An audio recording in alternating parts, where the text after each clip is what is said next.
बिस्मिल्लाहिर्रहमानिर्रहीम। अस्सलामुअलैकुम dear students, welcome to Photon academy. हम क्लास 9 की फ़िज़िक्स की जो न्यू बुक है उसका चैप्टर नंबर 2 स्टडी कर रहे हैं, काइनेमैटिक्स। प्रीवियस लेक्चर के अंदर हमने मल्टीपल चॉइस क्वेश्चंस को सॉल्व किया था। इस लेक्चर के अंदर हम जो शॉर्ट क्वेश्चंस हैं उनको सॉल्व करेंगे और जो कंस्ट्रक्टेड रिस्पॉन्स क्वेश्चंस हैं उनको सॉल्व करेंगे। तो चलिए स्टार्ट करते हैं आज का लेक्चर। फर्स्ट ऑफ ऑल मैं आपके साथ जो है वो नोट शेयर कर देता हूँ और फिर हम इन ये जो क्वेश्चंस हैं हमारे पास 2.1 से 2.8 और उसके बाद जो है वो कंस्ट्रक्टेड रिस्पॉन्स क्वेश्चंस हैं, इनका सोल्यूशन जो है वो देखेंगे। जी स्टूडेंट्स, तो ये हमारे पास जो है वो शॉर्ट और कंस्ट्रक्टेड रिस्पॉन्स जो क्वेश्चंस हैं उनका सोल्यूशन है, ये नोट्स हैं। सबसे पहले जो है अगर हम बात करें क्वेश्चन नंबर 1, तो क्वेश्चन नंबर 1 हमारे पास जो है वो है define scalar and vector quantities. ठीक है, स्केलर और वेक्टर क्वांटिटीज़ क्या होती हैं। सो फर्स्ट ऑफ ऑल ये आंसर है इसका, scalar quantities have only magnitude and no direction. ठीक है, स्केलर क्वांटिटीज़ की सिर्फ और सिर्फ मैग्नीट्यूड होती है but they don't have direction. उसके बाद जो वेक्टर क्वांटिटीज़ हैं have both magnitude and direction. जब हम ये चैप्टर पढ़ रहे थे तो इसको हमने डिटेल के साथ डिस्कस किया था। अगर आपको इसकी समझ ना आए तो आप मेरा जो लेक्चर है स्केलर और वेक्टर्स के ऊपर उसको वॉच कर सकते हैं। उसके बाद इनकी एग्जांपल्स भी आप लिख सकते हैं आंसर के अंदर। जो हमारे पास स्पीड है ये एक स्केलर क्वांटिटी है और स्केलर को जस्ट इसके मैग्नीट्यूड से जाहिर किया जा सकता है और मैग्नीट्यूड है 60 किलोमीटर्स पर आवर। ठीक हो गया। ये क्या ये किस चीज़ को शो कर रहा है, it is a scalar because it has only magnitude. But जो दूसरा है हमारे पास velocity, it is a vector quantity और वेक्टर के अंदर जो है वो मैग्नीट्यूड भी होती है और डायरेक्शन भी होती है।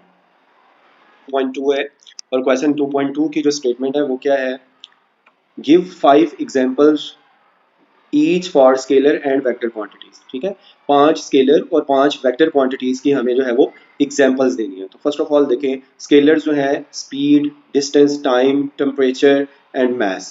ठीक हो गया। ये सारी की सारी क्वांटिटीज क्या है, स्केलर क्वांटिटीज हैं, क्योंकि इनको कंप्लीटली डिस्क्राइब करने के लिए हमें जस्ट जो है वो मैग्नीट्यूड की जरूरत होती है, मिकदार की जरूरत होती है, डायरेक्शन बताने की जरूरत नहीं होती। उसके बाद जो वेक्टर्स हैं वो हमारे पास है velocity, displacement, force, acceleration and momentum. ठीक है, नेक्स्ट मूव करते हैं क्वेश्चन नंबर 3 की तरफ, जो कि क्वेश्चन 2.3 है। इसमें है state head to tail rule for addition of vectors. इसको भी हमने डिटेल के अंदर पढ़ा हुआ है। हेड टू टेल रूल जो है वो क्या होता है कि हमारे पास अगर वेक्टर्स को हमने ऐड करना है तो किस तरह से करना है। In this method tail of second vector is placed at the head of the first vector, the resultant vector is drawn from tail of the first vector to the head of the last vector. इतना आप इसको लिख सकते हैं, head to tail rule. ठीक है, उसके अलावा जो है इसकी एग्जांपल देख लें।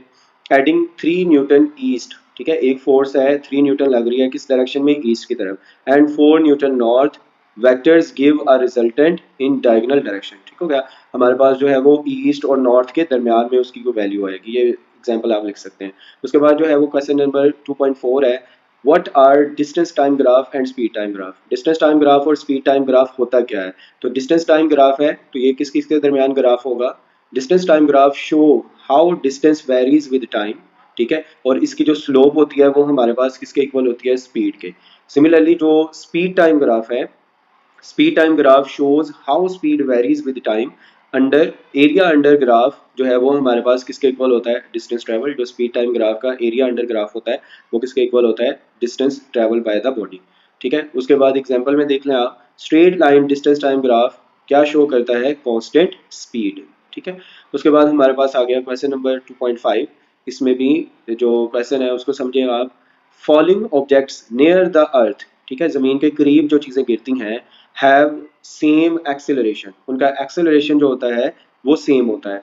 Does this apply that heavier object will fall faster than the lighter objects. तो ये हमने एक्सेलरेशन वाले टॉपिक के अंदर इसको डिटेल से डिस्कस किया हुआ है कि जो एक्सेलरेशन ड्यू टू ग्रेविटी होता है, it does not depend upon mass of the body that is falling. So no, in vacuum or ignoring air resistance, all objects fall at the same rate. ठीक है, जितने भी objects होते हैं उनके fall करने का रेट जो होता है वो सेम होता है regardless of their mass. In space a feather, एक जो फर होता है, परिंदे का पर होता है, and a small a stone fall together. ठीक है, ये दोनों जो है वो इकट्ठे गिरेंगे अगर वैक्यूम हो, वहां पे कोई हवा ना हो। ठीक है, तो ये हमारा आंसर हो गया 2.5 का। उसके बाद क्वेश्चन जो शॉर्ट क्वेश्चन है 2.6 उसको देखते हैं। तो 2.6 की जो स्टेटमेंट है, ये बुक से आप जो है वो देख सकते हैं, क्वेश्चंस ये गिवन हुए हैं बुक के ऊपर भी। 2.6 क्वेश्चन है, the vector quantities are sometimes written in scalar notation. Sometime जो है वेक्टर क्वांटिटीज को भी स्केलर की फॉर्म में लिखा जाता है, वो क्यों किया जाता है? How is the direction indicated, तो उस टाइम फिर हम डायरेक्शन को कैसे इंडिकेट करते हैं?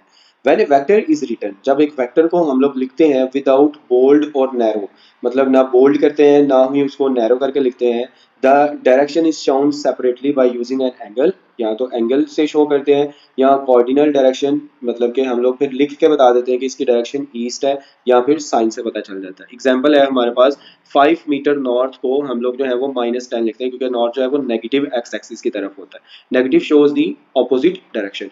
उसके बाद जो है वो 2.7 हमारे पास क्वेश्चन है, a body is moving with uniform speed, एक बॉडी जो है वो यूनिफॉर्म स्पीड से मूव कर रही है, will its velocity be uniform, क्या उसकी वेलोसिटी भी यूनिफॉर्म होगी? ये जो है वो हम नहीं कह सकते, not necessarily, if the object changes direction the velocity changes even if the speed is constant। अगर किसी ऑब्जेक्ट की डायरेक्शन चेंज होगी तो वेलोसिटी भी चेंज हो जाएगी। अगर वो ऑब्जेक्ट जो है वो कांस्टेंट स्पीड से मूव कर रहा है, अगर वो डायरेक्शन चेंज करता है तो वेलोसिटी यूनिफॉर्म नहीं रहेगी। ठीक हो गया, इसका भी आंसर आपका जो है वो नो आएगा। और इसकी जो है वो एग्जांपल भी हम लोग कोट कर देंगे, a car moving around a circle at constant speed has changing velocity due to change in direction. ठीक है, एक कार जो है अगर कांस्टेंट स्पीड से मूव कर रही है और उसकी वेलोसिटी जो है वो उसकी स्पीड अगर सेम है बट वो डायरेक्शन चेंज करती है, सर्कुलर पाथ में मूव कर रही है, तो उसकी जो वेलोसिटी होगी वो चेंज हो जाएगी। ठीक है, नेक्स्ट हमारे पास क्वेश्चन है 2.8।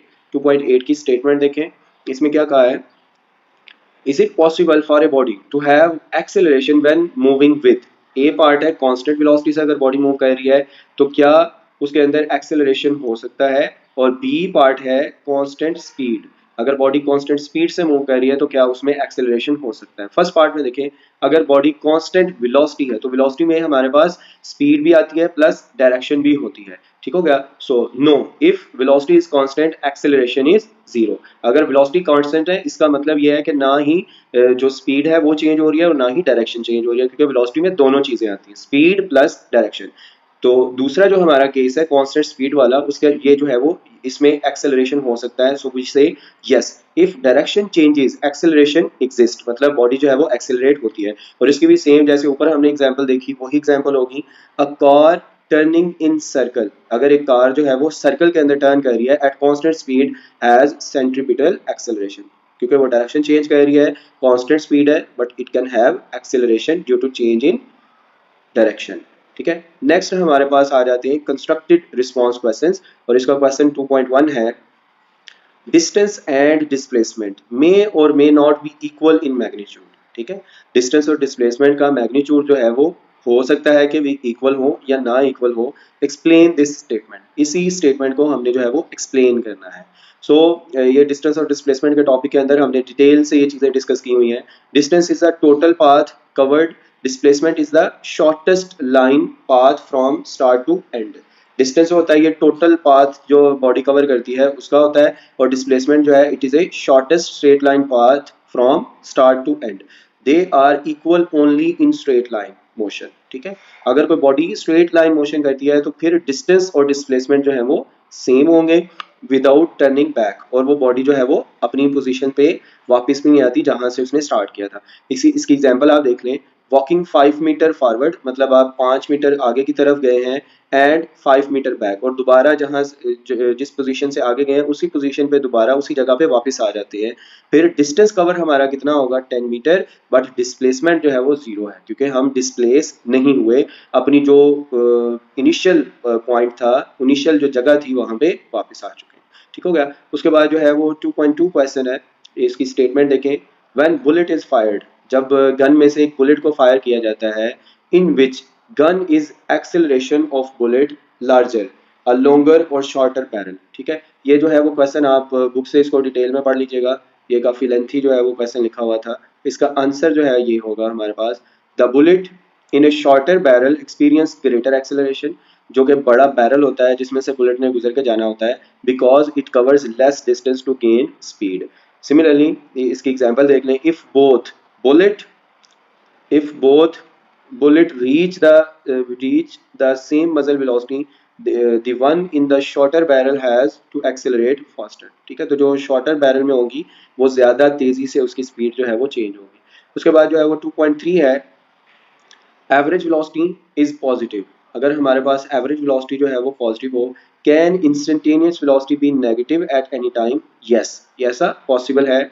If an object changes direction, अगर कोई ऑब्जेक्ट जो है वो अपनी डायरेक्शन ऑफ मोशन को चेंज करता है, its velocity become negative even though average velocity is positive, but उसकी एवरेज वेलोसिटी क्या आएगी? पॉजिटिव आएगी। इसको भी आप एक एग्जांपल से समझ सकते हैं। A person walks 10 metre forward, अगर एक बंदा जो है वो 10 मीटर आगे की तरफ जाता है और 6 मीटर पीछे की तरफ आता है 8 सेकंड के अंदर, तो उसकी एवरेज वेलोसिटी होगी total displacement divided by total time. तो डिस्प्लेसमेंट कितना हुआ, 10 में से 6 माइनस करेंगे वो आ जाएगा 4, और 4 को टोटल टाइम से डिवाइड करेंगे तो हमारे पास आ जाएगा 0.5 मीटर पर second. Instantaneous velocity is negative while moving back, जब हम वापस की तरफ मूव करते हैं तो इंस्टेंटेनियस वेलोसिटी जो होती है वो नेगेटिव होती है। सिमिलरली हमारे पास 2.4 क्वेश्चन है, a ball is thrown vertically upward, एक बॉल को ऊपर की तरफ फेंका गया है and returns to ground in time T time के अंदर वो बॉल जो है वो नीचे आ जाती है, which velocity time graph is correct? तो आपकी बुक के अंदर जो है वो 3 ग्राफ्स दिए होंगे इस क्वेश्चन के रिलेटेड।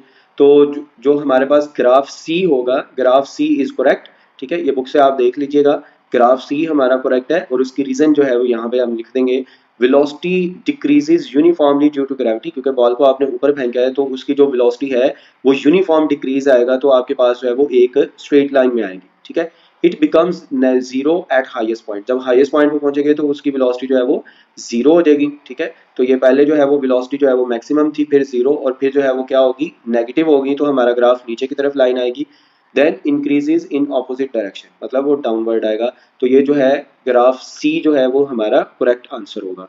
उसके बाद जो है वो क्वेश्चन नंबर 2.5 है, find velocities for segments A B C from the distance time graph. ये भी जो है ये ग्राफ हमें गिवन है, डिस्टेंस टाइम ग्राफ बुक के अंदर गिवन है, उससे बुक से आप ग्राफ देख सकते हैं, इसको यहाँ से आप लोग जो है वो समझ लें, ठीक है। सो सेगमेंट ए से, फॉर सेगमेंट ए 0 से लेके 6 तक तो है वो हमारे पास टाइम है, और वेलोसिटी कितनी चेंज होती है ग्राफ से हम लोग देख सकते हैं, 1.6 से लेके 0 किलोमीटर। तो हमारे पास जो है ये उसका जो है वो हमारे पास उसकी जो क्या आ जाएगी, फाइंड वेलोसिटी, तो ये जो है ये हमारे पास वेलोसिटी आ जाएगी। फॉर सेगमेंट बी, ये डिफरेंट सेगमेंट जो है उसके अंदर दिए हुए हैं, आप वहां से बुक से जो है वो ग्राफ देख सकते हैं।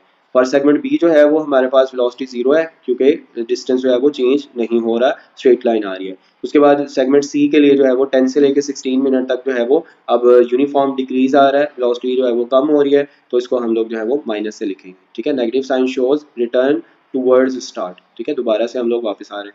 ये ग्राफ जो है वो आप अपनी बुक से देख सकते हैं। उसके बाद जो है वो 2.6 है, can velocity be zero at an instant but acceleration not zero, give example.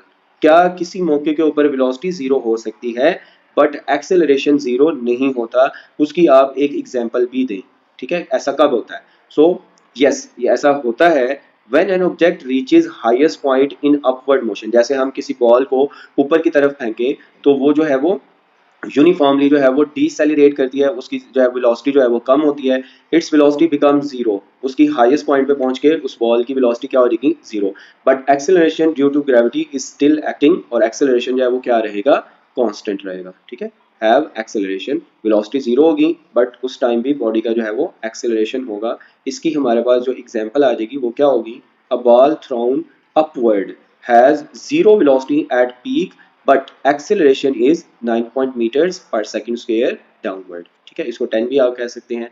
I hope आपको इन क्वेश्चंस की समझ आ गई होगी। अगर फिर भी आपकी कोई कन्फ्यूजन हो, आपकी कोई क्यूरी हो, आप कमेंट बॉक्स के अंदर मुझसे पूछ सकते हैं। Thank you so much for watching. अगर ये वीडियो अच्छी लगी हो तो इसको लाइक कर दीजिएगा। अल्लाह हाफिज़।